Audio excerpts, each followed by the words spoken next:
Raise your hand if you're commonly called honey. It never happens to me. I mean, maybe occasionally when I lived in New Orleans, like, Southern people say honey a lot. But anyway. So, honey.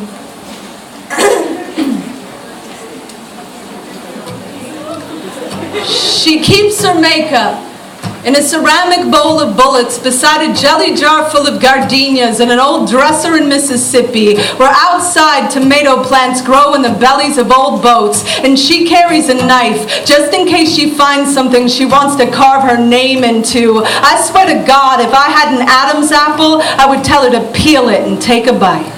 Meaning this time, I am not turning back. I am not turning in. I am turning over every leaf of all my leaving. I am moonlighting as the moonlight. My shine is working overtime just to hear her call me honey. It makes me feel like the bee's knees. Like I could finally lose my past, like the keys to the getaway car. Like all my fucking up might finally be out of gas. What if there will be no more war fought in my name? What if my name is nothing but honey? Do you realize I gave up on this in my 20s? You were the first thing I ever wrote on a vision board. I cannot wait to tell you the truth, better than I have ever told the truth before. And no, that does not mean I'm going to tell you look like Marilyn Monroe, but you do, and it makes me want to run for president. Jesus fucking Kennedy.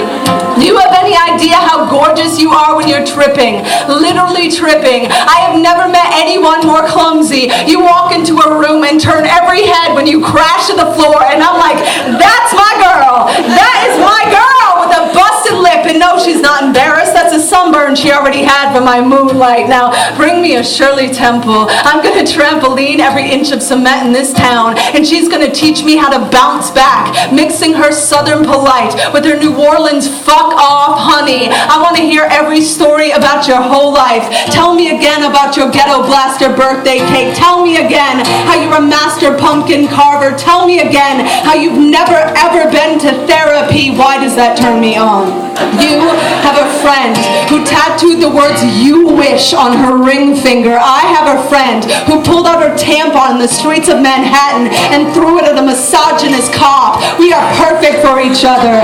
Come drink like a fish in my desert city. I want to be the fairy in your Irish pub. I want to be your pretty boy. I want you to tell all your friends you're out of my league so I can slap you high five when I'm sliding into homes. When I start writing down our love in public poems, you know you can burn all of my books if I do not live up to my word. If you ever have any doubt and I'm gonna live up to the altitude of your highest hopes, remember, it was for you that I overcame my fear of flying, for you that I learned the ropes of rescue remedy. Do not under any circumstances rip off the top of the bottle and start chugging it like booze. You'll freak out everyone on the plane, and you don't need enemies at 30,000 feet. Trust me, honey, you just need to know this is the first time I've ever done this without looking for an exit row, and I'm pretty sure my seat can't float, but I've already fallen to the sky for you. I've already said no to the parachute, already told my mother you curse like a sailor and you love like the war is over, and you have just come home and you are running down the dock in the harbor screaming my name. You're screaming honey, honey, and I'm screaming don't trip, and you're screaming honey, honey, and I'm screaming baby don't fall down. I am running for your red lips. I am running for your red heart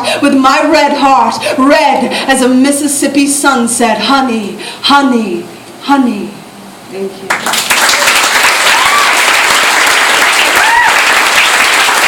All right, I'm going to do one more.